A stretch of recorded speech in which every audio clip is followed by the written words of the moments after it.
ezalaka rendez-vous moko important ya kokutana bino surtout mingi na cadre ya kopesa bino ba information ata moko réel mbote Congo Kinshasa mbote Congo Brazzaville na bandeko na biso ba diaspora partout na confiance et fidélité au bopesa biso et surtout que vous avez vraiment bato biso na ndenge ya soka ndenge koleso alingaka. Avant de faire la édition de l'émission de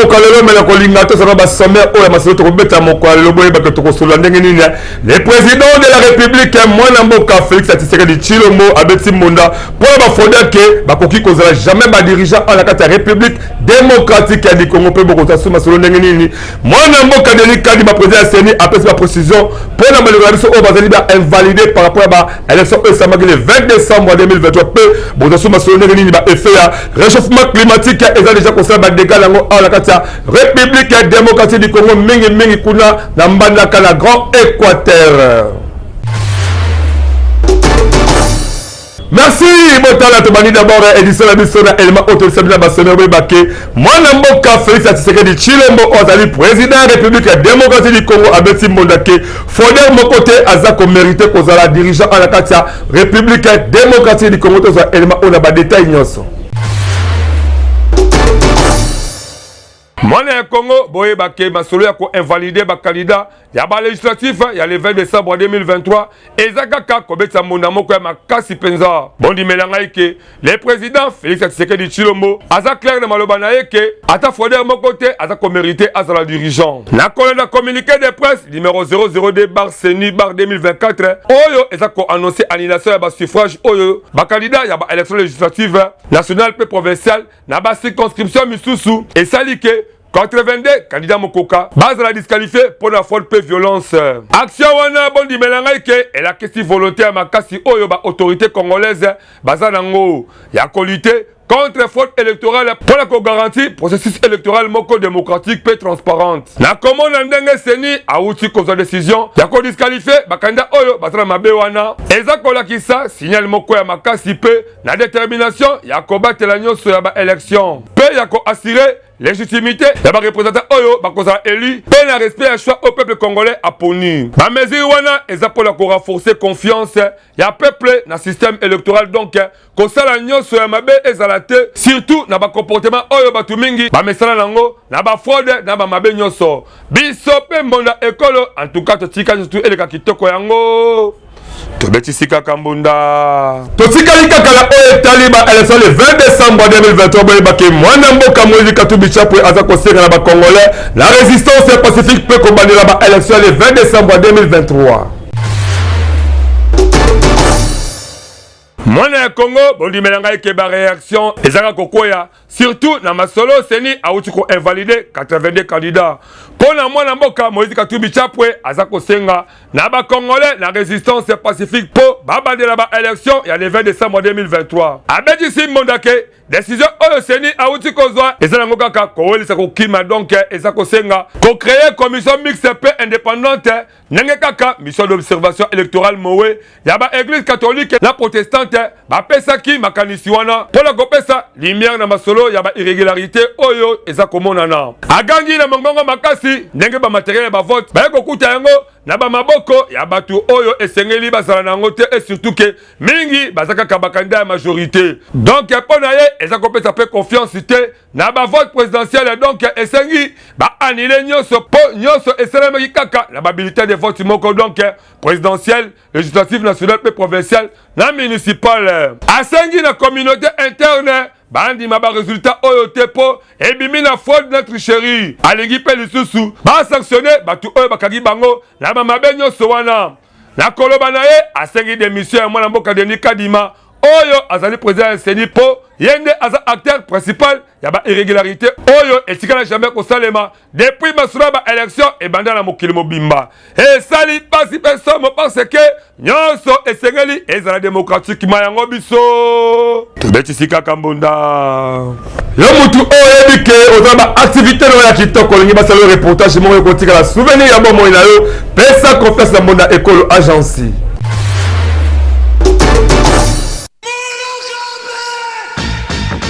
Bana Congo Kinshasa, bana Congo Brazzaville, yo mutu olingaka ba activité na yo eyebana na mokili mobimba. Mbonda ekolo agence epesi bino opportunité ya kosalela bino ba reportage ya kafu kafu. Ezala activité politique, socio-culturelle, économique, religion, sport, conférence. Awa na mbonda ekolo agence ezosalema avec professionnalisme pe eza na prix moko très abordable. Esuki wana te endeko na ngai keba na ba reporter ya muyibi oyo bayaka kozwa ba image pe elekaka nango na télévision te, kasi awa na mbonda ekolo agence nyonso ya filmage, modération, réalisation, photoshooting ezosalema avec un partenaire idéologie parce que awa tokanga masolo pena oyo etali image yebake okozwa yango pe ata na format ya YouTube. Olingi oyeba bisika tozali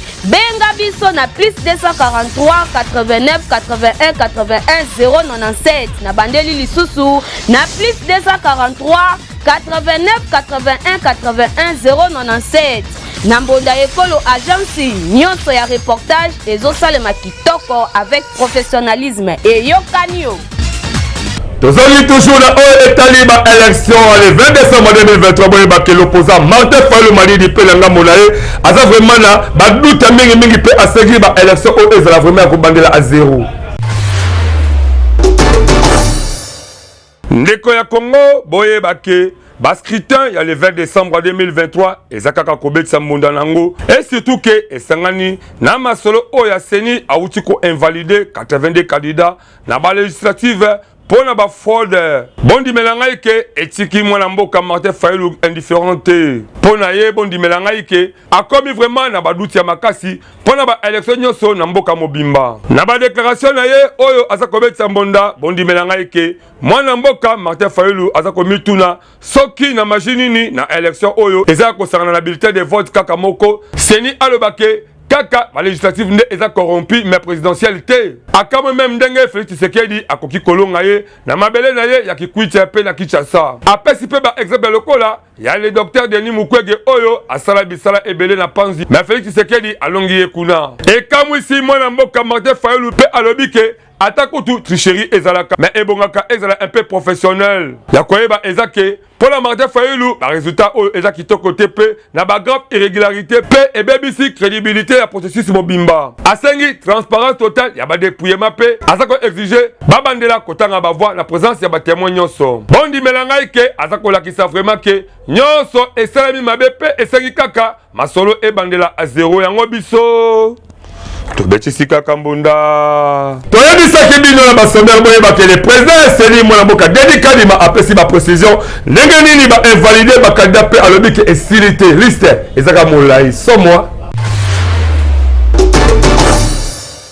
ndeko ya Congo bondi melangai ke tolandaki mwana mboka Denis Kadima epai ya ba confrère na biso ya Radio Top Congo boyebake azalaki clair ya koloba oyo etali 82 candidats oyo seni awuti ko invalider alobi ke ba étude nanu esilité peut-être ba ko invalider pe ba misusu avant publication provisoire ya ba résultat na oyo etali batu ya mabe oyo ba pesi ba congolais soli bondi melangai ke 12 bazali ya parti politique ya IDP Tshisekedi boyebake parmi ba invalidé mingi baza ba haut responsable public lokola 3 ministres en fonction 6 sénateurs 3 députés 5 gouverneurs ba province 2 mandataires publics boyebake ekamwisaki seni komona ke ba personnalité oyo esengelaki basala campagne mais bango bayokanaki mpona kocontourner na système ya moyibi pe ya fraude donc bazalaki sûreté ke bakolonga etumba loyalement abetisi mbonda ke na ba élection ya 2006 2011 pe 2018 ba fraude ezalaka makasi mais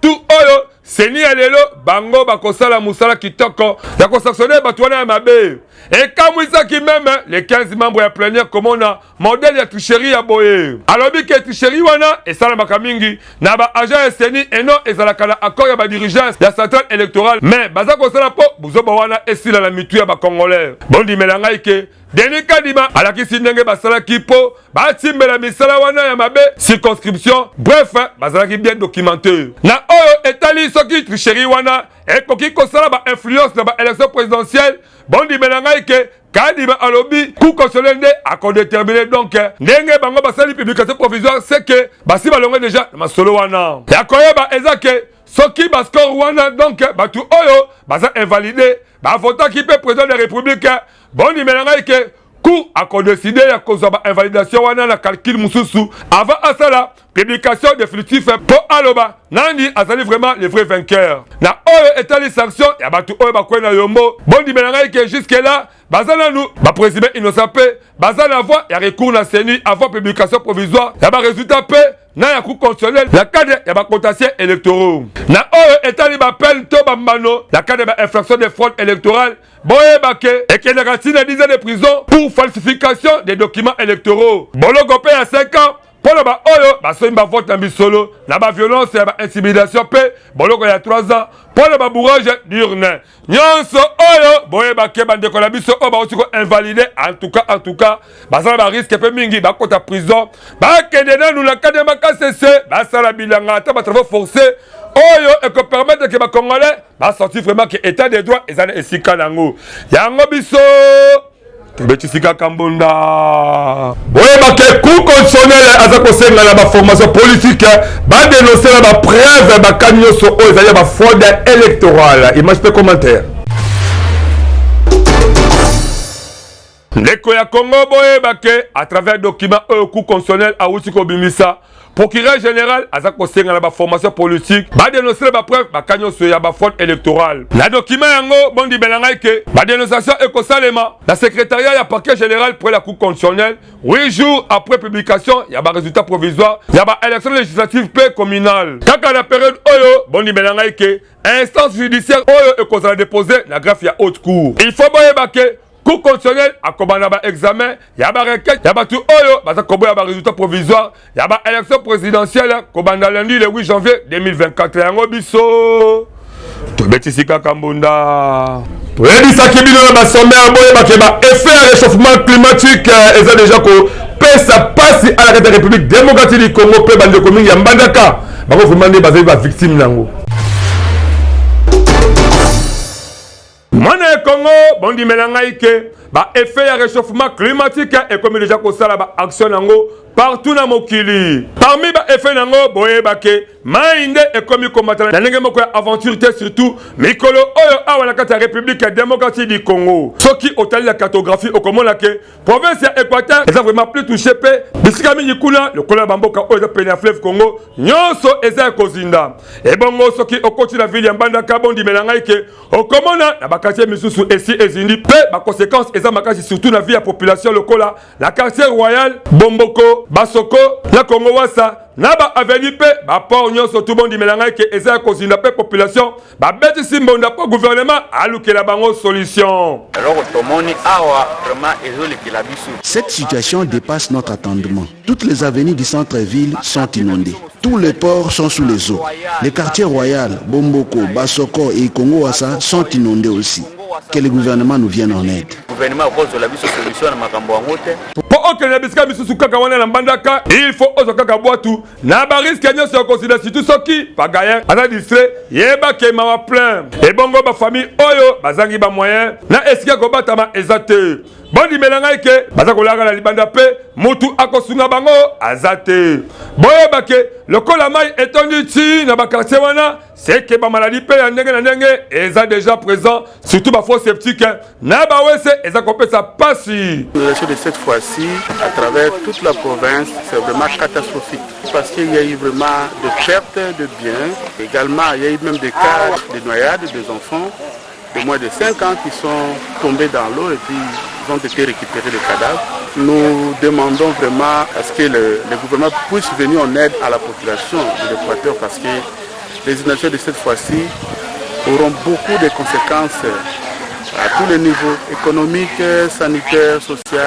À l'étiage ici, on peut s'attendre à des cas de choléra dans les différentes zones de santé de la province. D'après les témoignages autosuffisants, la population de Mbandaka, nanu batikala komona makambo ya boyete depuis 1960 mais selon ba scientifique baza kobeta mbondake conséquences oyo eza lié selon climat d'où esengeli kozalaka na idéologie ya ko alerter ponyoso ezalaka malamu surtout na oyo etali prévention. Nous sommes en année El Niño. Je vous ai dit que les érosions, les pluies diluviennes, tout cela va arriver ici. Vous avez vu ce qui s'est passé dans la province de l'Équateur avec des inondations qui sont associées à ce phénomène-là. Les scientifiques ne sont pas capables assez de lancer l'alerte auprès de la communauté. Nous devons avoir ce relais-là pour lancer l'alerte et nous ne savons pas dans quelle direction nous allons avec les changements climatiques ici en Afrique centrale. Nous devons encore travailler davantage avec tous les laboratoires qui sont à Brazzaville, à Yaoundé ou à Kinshasa. Nous voulons maintenant être à jour pour prévenir ce qui va arriver. Na ba décider bayeba nini esengeli basala po population azo esengo na ba disposition oyo e kozala établi pour le combattre bomo ya batuna biloko la bango boyeba ke la français baloba gouverner c'est prévoir yango biso to beti sika kambonda peuple congolais aza kosena na mwana mboka Félix Tshisekedi Tshilombo mandat oyo ezala mandat ya béton na ba promesse cité mais ezala vraiment mandat moko ya ba réalisation pe ya ba construction.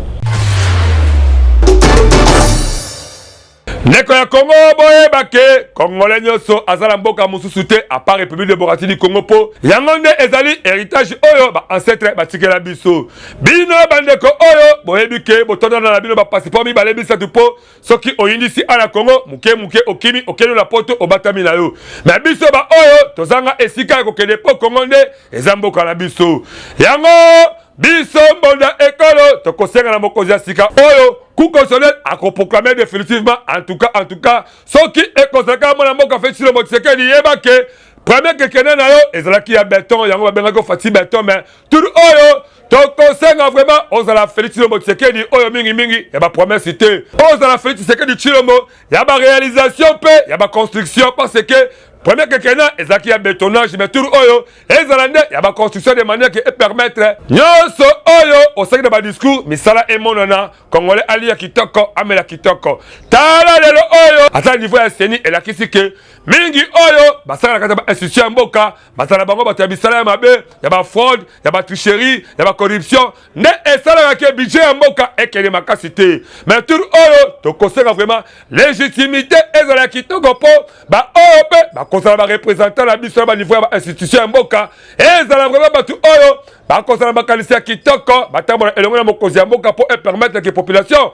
a vivre la kimia kolia komela pe baso médicaux na kotanga yango nde ezala priorité parce que soki peuple azala esengo azo vivre kimia akokipe oyo etali politique te na oyo etali vraiment ba hôpitaux topesi merci ba hôpitaux mais tokosenga pe nyonso ezala ba prix boko oyo ko permettre que même obola akota azo ba soin boko approprié pour permettre que nyonso ezala kitoko biso mbona ekolo tosengi na bokozi ya siko kokota en tout cas tikana makambo ba béton tika makambo ba promesse tout oyo réalisation pe misala emona kitoko po congolais asepela yango biso tobeti sika kambunda esali soni komona me ba professeur ba université ba okade ya mboka bazala ridiculiser pona misala mabe koleka même bakuluna esali sonia ndeko ya Congo boyeba ke masolo ya ba fraude na mabe nyonso oyo seni awuti kobimisa pe akwesi bombe ya ko-invalide ba candidat bondi menanga ke esali mabe moko ya makasi po komona mutu oyo aza kokana adirige mboka aza na ye mutu ya misala ya mabe koleka kutu kuluna meme nzambe aza contre bango et bongo satana pe na ngambo na ye a regretter misala bango yango a reverser bango sans plaignant na mutu oyo aza sage pe ayoki soni bondi belanga ke akosamba kutu lisusu te mais akodémissionner pe azongi mboka akende kosala bilanga il faut atika politique libela po politique esambousiye na misala mabe oyo mingi kati na bango ba mesala kosala yango depuis ba régime oyo eleki tellement que basila soni okomona bakobimisa bambongo pona komanipuler population de manière que babanda kosala bango ba déclaration ezanga mutuna makolo nyonso wana eza soni nde ezanga kosala bango po baluka moyen ya koselave bondi melanga ike même ba professeur ya ba université bango pe bazala kati ya misala mabe oyo toyebi te soki bakote ya baétudiant nini. Bozwa bakandidat lokola Manwani Nana azali professeur pe ministre près le président de la République. Mwana mboka Antoinette Kipulu, ministre de la formation professionnelle. Singi Pululu, membre du conseil d'administration kuna national. Et bongo Trifon Kike, yende azali PCA na RVA. Mabaya Gizi, Evariste Bocha Boyebake, asala kutu ebele ba politique pe lisusu azali professeur na ba université. Et bongo mwana mboka Victorie Luese, na mwana mboka Monalix ML. Et bongo kunanga musukomona, mwana mboka Jean de Dieu Moleka. Kuna pe na ngambo okomona mwana mboka Abdouli Yanzape Charles Mbutamutu oyo azali ministre de l'éducation. En tout cas esali pasi kutu tobi mbadi ye vraiment ministre de l'éducation ya vi professeur Kinshasa toyebite soki akosala mosala oyo ndenge nini na ba tricherie na ba fraude esali somo pe somo makasi. E bongo na ngambo mosusu okomona ba gouverneur bondi melangai ke bazali 4 lokola mwana mboka le gouverneur vi professeur Kinshasa Jacques Ngobila Mbaka. Nangamo musu komona mwana mboka Bobo Boloko oyo azali gouverneur Équateur pe mwana mboka Pancras Bongo oyo azali gouverneur Chwapa pe na mwana mboka César Limbaya oyo azali gouverneur ya Mongala. Toye lisusu awa boyeba ke bokomona les grands professeurs mwana mboka Same Bakolombe epesi soni pe mawa ebongo kuna na ngambo okomona ba mama lokola Colette Chomba oyo toyebi ke azali rapporteur adjoint ya bureau ya Assemblée nationale pe na ngambo mususu okomona mwana mboka Prosper Bukasa Justin Kalumba oyo azali ancien ministre ya transport pe ngambo mususu epesi na soni komona mwana mboka Willy Bakonga en tout cas vient na biso osali soni makasi ya Wilema mingi toyebi ke osalaka ministre ya enseignement primaire et secondaire en tout cas mwana mongala opesi solomoko ya makasi na misala oyo mabe oseni auti kotanga yo en tout cas boyoka soni bo respecter même babokilo na bino soki boboyi même ko respecter ba congolais po ya boye même Satan le diable abaye bino makasi motuna ezaka se moko na kuluna oyo amesala koyiba ba téléphone ba kabelo na mutu ba mama na Pascal topela kitamo bagazin même la victoire na ba politicien oyo baza koyiba peuple congolais nyonso donc aza koyiba même ba kuluna nani esengeli topesa confiance et sali soni en tout cas tu as vu ça mon mboka Kadima buka lisusu ebele o basikali na ba proclamation surtout qui t'appelle la changu okomona ebele bazala bozo ba wala soki omele ba enquête okopesa biso mona école réseau yango tobetisika kambunda Augustin Kabuya atako sepela na musala kitoko oseni asali pe alobike bakaboni na batu o bazali invalider la carte ya IDPS parti présidentiel. Mwana ya Congo boyebake masolo ya ba élection ya le 20 décembre 2023 yangonde ezakaka kobetsa mbunda nango na bandenge nyonso na ngambo ya IDPS Tshisekedi bondi belanga ke baza ko approuver pleinement décision oyo seni auti kozwa ya ko invalider 82 candidats na ba élection législative ya le 20 décembre 2023. Pona mwana mboka Augustin Kabuya oyo aza secrétaire général pe président par intérim ya parti aza ko sepela na musala oyo seni auti kosala. Alobi ke seni asali musala moko juste impartial ya ko annuler ba voya ba candidat oyo baza soupçonné na ba irrégularité ya ba vote. Aza ko préciser que décision wana eza nango kosala eloko moko te na ba résultat ya ba élection présidentielle oyo Félix Tshilombo Tshisekedi auti kolonga na 73% ya ba voix. Na nyonso bondi melanga ke IDPS akabwani na ba candidat oyo seni auti ko invalider bango. Abakisi ke mesure oyo seni auti kozwa eza pona kobatela intégrité na crédibilité ya processus électoral. Awa esali boye bondi melanga ke position oyo parti présidentiel e auti kozwa eza ko risquer et matisabatation na opposition oyo jusque là bazaka ka ko dénoncer ba fraude massive na ba élection ya le 20 décembre 2023 yango biso tobetisika kambunda to continuer édition na biso na communiqué nécrologique oyo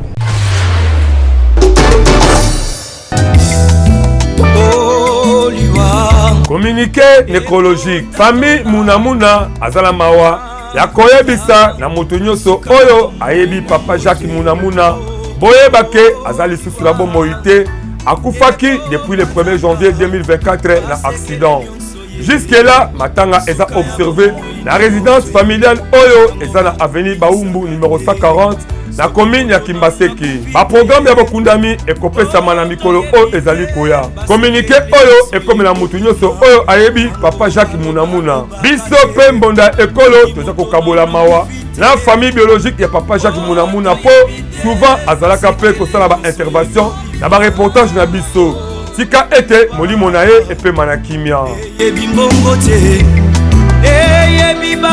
Et sali pasi pe mawa komona compagnie Munelo Transco bazanga mutuka anti-incendie bon dibela like à quelques mètres de dépôt la bango bisa bango eziki et comme calciné complètement sans même intervention à compagnie la bango sali sans moi ton élément oyo.